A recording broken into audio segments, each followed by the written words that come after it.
Venerável Fulton Sheen, vale a pena viver. A infinidade da pequenez. Nada que seja velho pode entrar no reino dos céus. O Senhor coloca da seguinte maneira: se não vos transformardes e vos tornardes como criancinhas, não entrareis no reino dos céus. Mateus 18:3. Em uma era de sofisticação e orgulho, pode ser bom aprender as vantagens da pequenez ou humildade. Consideremos a importância na ordem física. Para ver qualquer coisa grande, deve-se ser fisicamente pequeno. O mundo infantil é sempre imenso. Para cada menino, seu pai é o maior homem da face da terra. Toda criança ama a história de João e o pé de feijão. O pé de feijão para uma criança realmente sobe até o céu. E gigantes são criações da humildade. Um garotinho pode colocar-se numa vassoura e em pouco tempo se imagina agarrando-se à cabeleira de todo o assobio do vento, montando as savanas ásperas do azul. E toda menina acha que sua boneca é uma criança que desperta nela seus profundos instintos maternais. Um garoto recebe soldados de lata de presente. Ele tem apenas 3 polegadas, mas uma vez que os coloca sobre o carpete e os alinha em ordem de batalha, escuta o barulho das armas e sente o cheiro da fumaça da batalha. É guerra real, até ele se tornar homem. Então ele joga no porão todos os seus soldadinhos de lata com todas as fantasias da infância. E o mundo se torna muito pequeno. Quando ele deixa de ser pequeno, seu mundo encolhe de tamanho.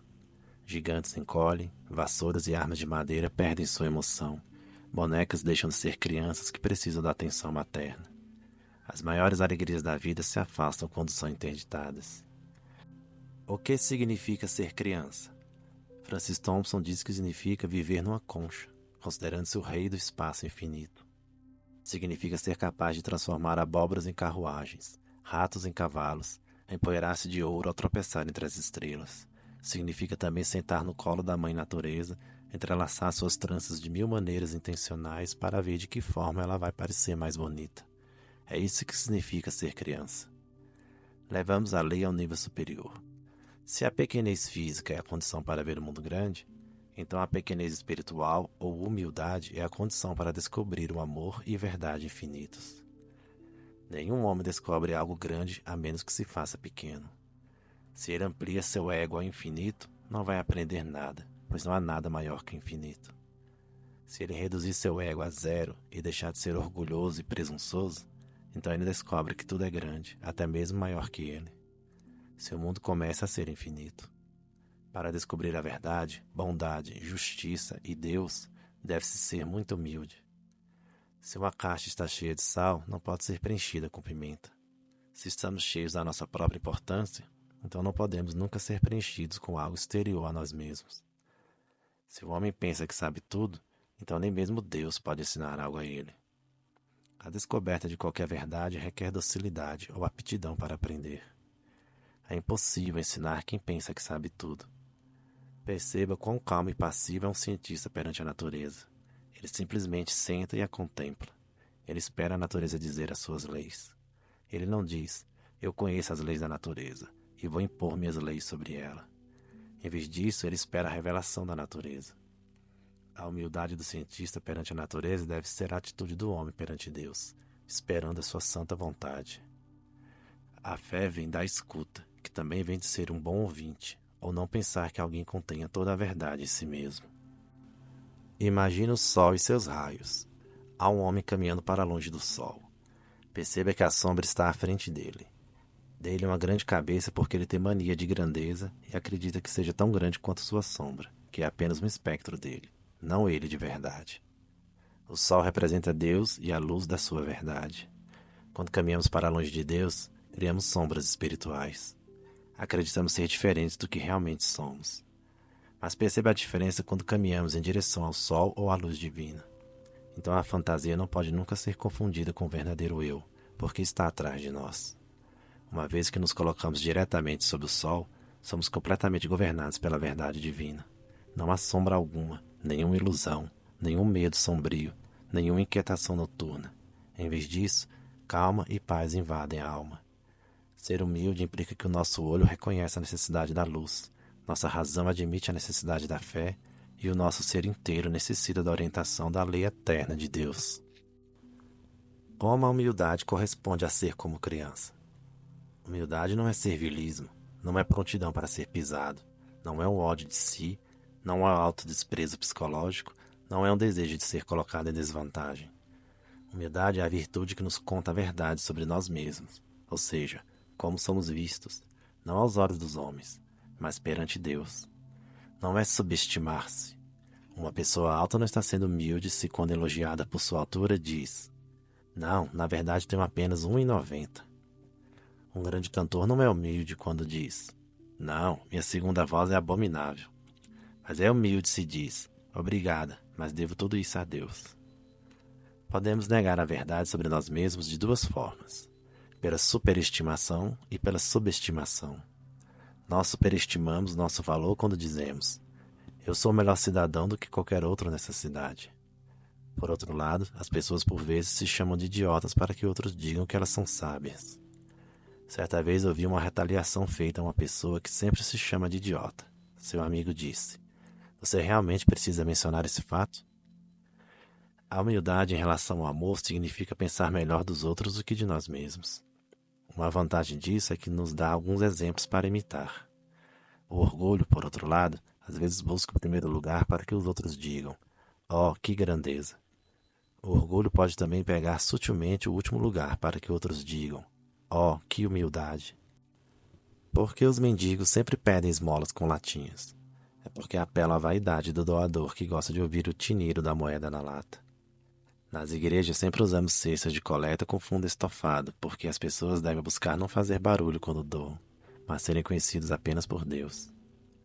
O orgulho penetra até mesmo nas pessoas chamadas piedosas, que se gabam de sua piedade. Certa vez ouvi uma história muito interessante sobre o Padre Vão, um grande pregador na Inglaterra.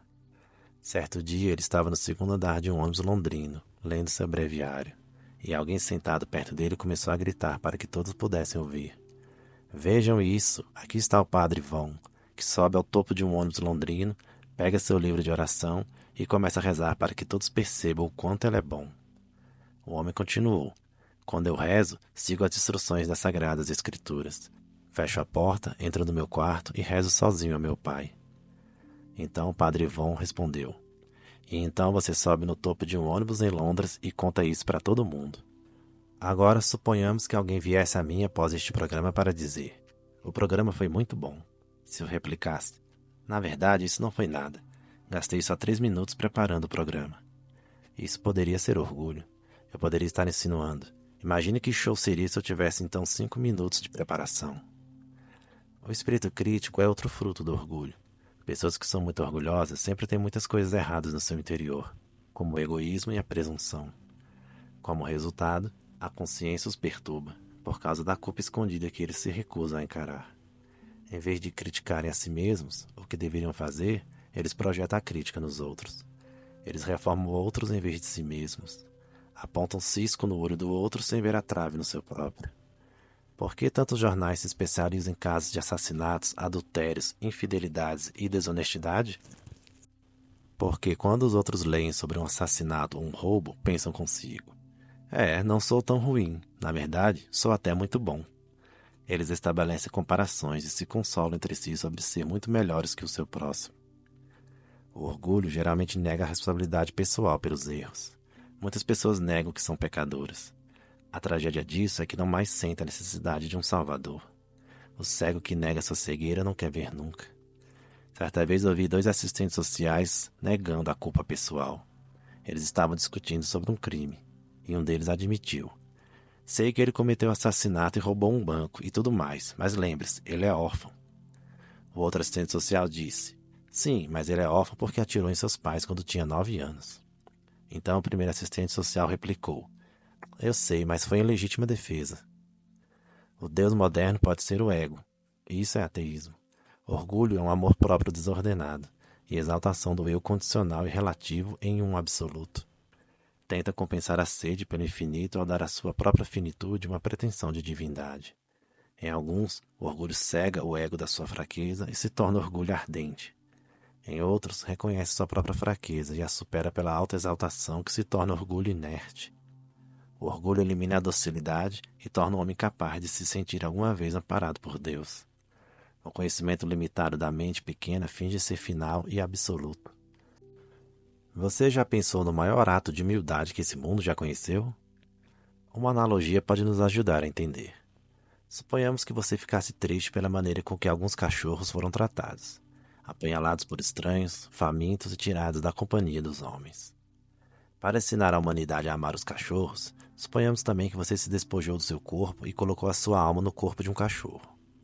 Isso significaria que dentro do organismo de um cachorro havia um intelecto capaz de conhecer a Deus e capaz de amá-lo.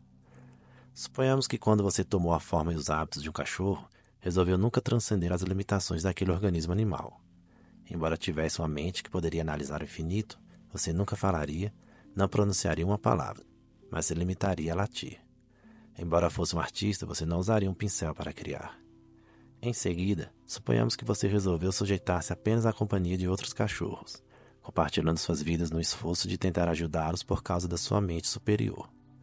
Isso seria um ato de humildade e humilhação, particularmente se você morreu defendendo os animais cuja natureza você acolheu para salvar. Isso nos dá uma vaga ideia do que realmente aconteceu. Pense em Deus se tornando homem. Ele assumiu a humanidade, exceto no pecado. Ao fazer isso, ele se sujeitou a duas limitações. Embora ele fosse a palavra, ele falaria em palavras. Embora tivesse uma mente que abraçava o infinito, ele escolheu falar numa língua imprecisa para que o intelecto humano pudesse entender. Além disso, ao tomar a forma humana, os homens não o receberiam como companheiro, mas ele se tornaria uma vítima do abuso, da falta de entendimento, do escárnio e da crueldade dos homens. Isso seria de fato humilhação. Se você acha que seria humilhante para um espírito humano entrar no organismo de um animal, como você acha que seria para um Deus infinito descer a forma de homem? Isso realmente aconteceu, e tal é o significado do bebê na manjedoura de Belém.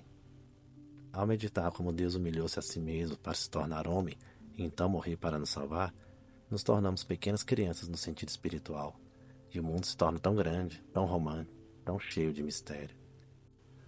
De tais corações humildes vem um maravilhamento como Thompson expressou ao Deus que se tornou recém-nascido neste poema. Menino Jesus, tu escondido, fostes tão pequeno como eu? E qual foi a sensação de estar fora do céu e ser assim como eu? Às vezes pensavas no paraíso e perguntavas onde estavas todos os anjos? Acho que eu choraria por minha casa toda feita de céu. Eu procuraria no ar todos os meus anjos. E ao acordar me angustiaria por não ter um anjo a me adornar.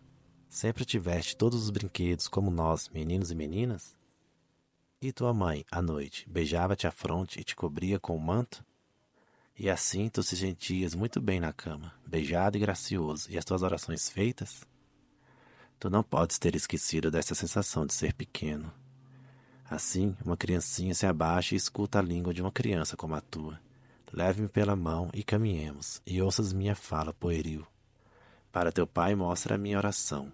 Ele vai olhar, tu és tão justo, e digas, ó Pai, eu, teu filho, trago a oração de um pequenino. E ele vai sorrir, pois a fala de criança não mudou desde que eras mais jovem.